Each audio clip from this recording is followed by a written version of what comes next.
Hey, what's up guys? It's Real Estate Vince here, bringing you guys another video, and today we're going to be talking about the different financing options that you have available to you when it comes to buying a home. Now, as a real estate agent, I get asked all the time from different people, what does it mean to have this type of mortgage, or what does it mean to have this type of mortgage? And that's what we're going to talk about today. Now, keep in mind that when it comes to real estate in general, there are tons and tons and tons of financing strategies that you can use to buy or invest in real estate. But we're going to stick with some of the more conventional ways to finance a home when it comes to the home buying process. All right, so stay tuned and enjoy.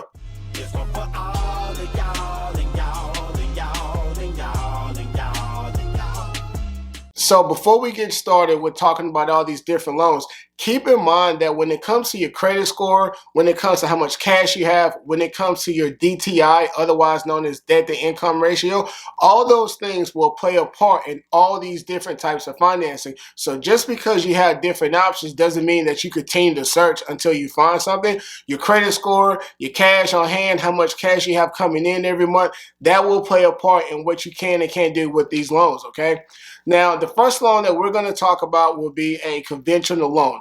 Conventional loans are one of the more commonly used loans when it comes to buying a house, and they offer the most flexibility. Now, when it comes to your credit score, you're going to need bare minimum 600, 620. Obviously, the higher your score, the better it'll be for you, but 600 and above is what most lenders are looking for. Now, the lower your credit score, generally speaking, your interest rate is going to be a little bit higher. You may be asked to bring a bigger down payment depending on where you want your mortgage to be, okay? But conventional loans, keep in mind, they are some of the most commonly used loans out there. And when you go and apply for pre-approval, that will be the first option that your lender looks at.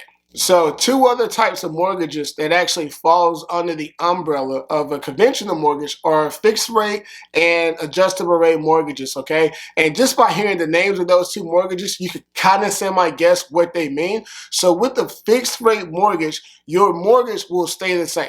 The interest rate will stay the same for the life of the loan. Now, the one drawback to that is if you're paying, we'll say 3% on your loan, as far as the interest rate goes, if the market gets better and the market is only at 2%, you're paying higher than what the market rate suggests, okay? So you might end up wanting to do a refi or something like that. But the biggest positive to come with a fixed rate is that your mortgage and your rate stays the same throughout the entirety of the loan.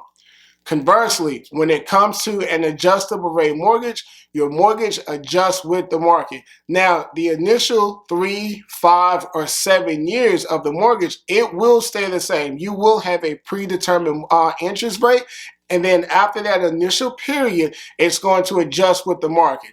So let's say you were paying 3% initially. And then once it's time for it to adjust to the market, let's say that the market is at 4%. So your mortgage just went from 3% to 4%, and your mortgage actually just increased, okay? So depending on where your budget is at, a lot of people, you may get in trouble, but that's what it means by an adjustable rate.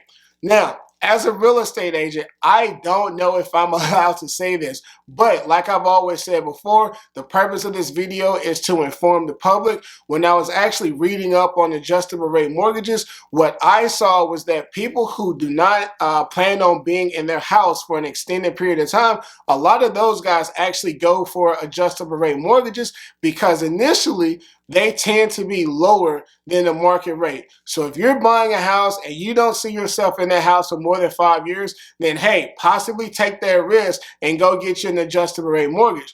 But also keep in mind that life happens and you might find yourself in that house 10 years from now, and when that rate goes up, your mortgage goes up with it. And keep in mind, Real Estate Vince is not advising you guys to go do that. I'm simply sharing information that I saw on the internet. All right? All right, now that we got conventional loans out the way, the next couple of loans that we're going to talk about, understand that all of these are government-backed loans. And that's important to throw out there because depending on which of these options you were to go with, different stipulations will come with each of these loans.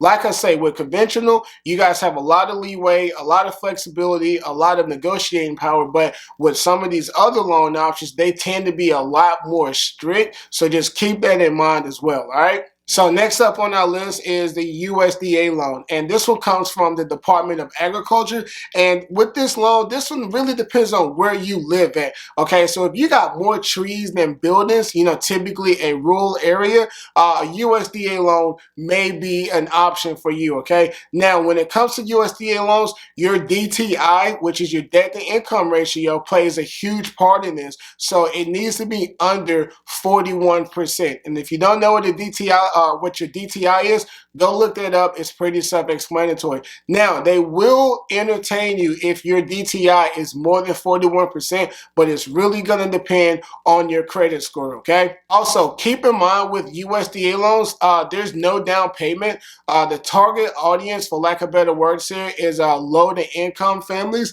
and also your interest rate would be pretty low as well. So if you can qualify for a USDA loan, it's very advantageous to you, but it's a very select demographic that they look for, okay? So next up on the list is an FHA loan, and it comes from the Housing Administration. Now, just like a USDA loan, they go after low to moderate income families as well, and they require you to have a score of at least 580. So 580 or above, which is actually lower than a conventional loan, which is lower than a USDA loan, okay? Now, also, when it comes to an FHA loan, you're going to pay mortgage insurance. All right, the logic behind that is because you have a lower credit score, there may be higher risk associated with giving you a loan. So they want a little bit more insurance that you'll be able to pay for the loan, and that's what they call mortgage insurance. Okay. Now, also keep in mind, just like with other loan options, you may actually qualify for a conventional loan, but if an FHA loan is more advantageous to you, you can actually apply for an FHA loan. But also keep in mind, just like with other loans, the lower your credit score, the more of a down payment that they're going to require from you, okay? So again, you can have a 650 or a 680 or a 700 and still get an FHA,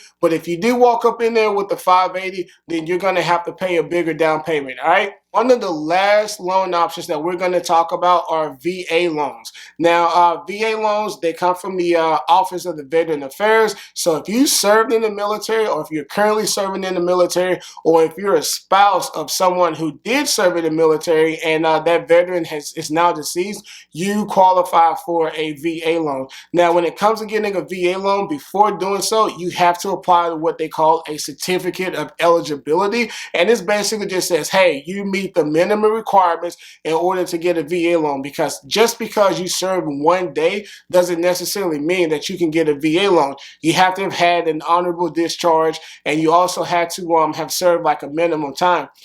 Personal story, I actually had a client earlier this year who actually, I believe he went to one of the military academies for 1 year. And so he was under the impression that he was able to get a VA loan. So when I took him on as a client and he said that he had gotten a pre-approval for a VA loan, I didn't think to ask for the certificate of eligibility. I just assumed that the lender had already asked for it. And then once we got on the contract, the lender actually found out that he didn't qualify for a VA loan, which was actually pretty tough. Now, we were able to get other financing, but he wasn't able to get that VA loan. So if you're thinking about getting a VA loan, a certificate of eligibility is a must. It only takes about 5 or 10 minutes, but it is an absolute must that you do before pushing forward wanting to get a pre-approval, much less a loan for VA, okay? Also, another couple of things about VA loans. A VA loan is a federally backed loan as well, and these things can be a little bit tricky.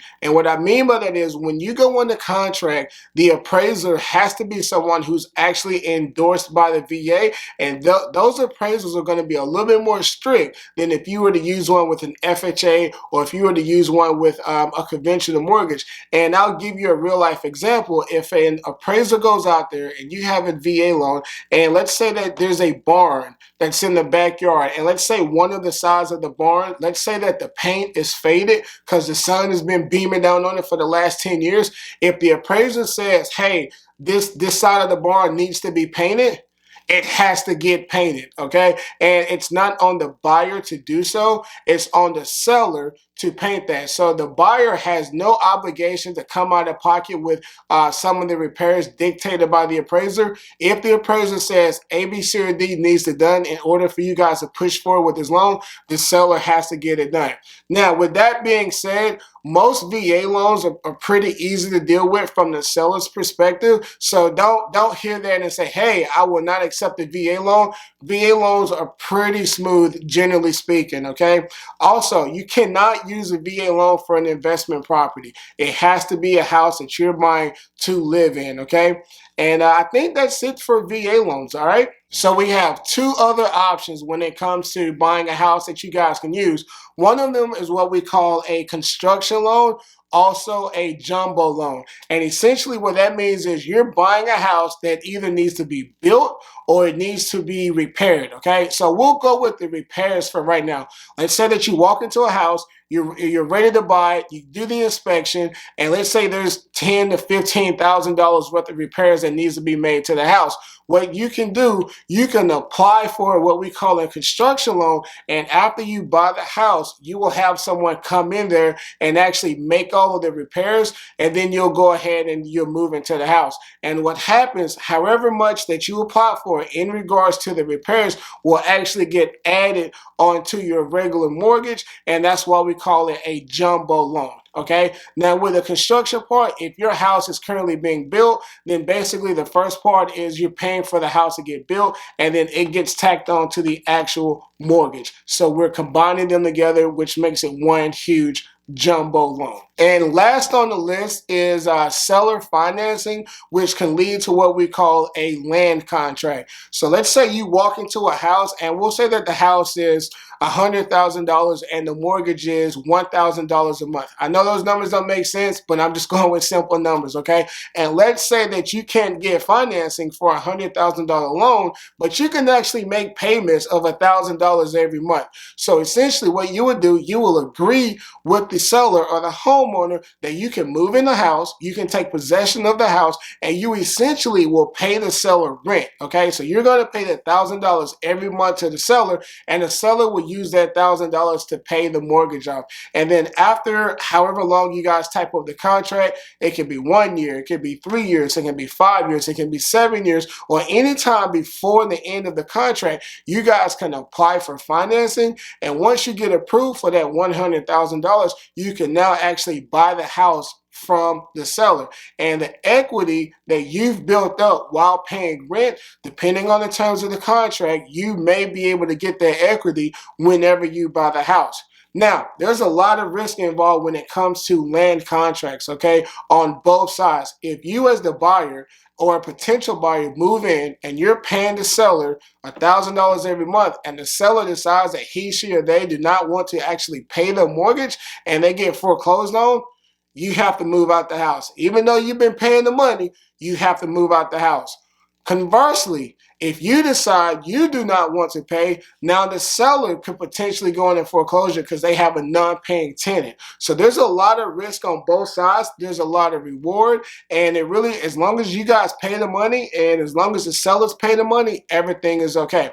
Now, in the market that we're in today, you typically won't see too much seller financing because, again, there's a lot of risk on the homeowner side of things. And in the market that we're in, they have so many offers to where they can sell the house. Seller financing really isn't an option too much, okay? But if we find ourselves in a buyer's market, or if the market actually does level out, you will see seller financing come about again. All right, guys, so that does it for this video.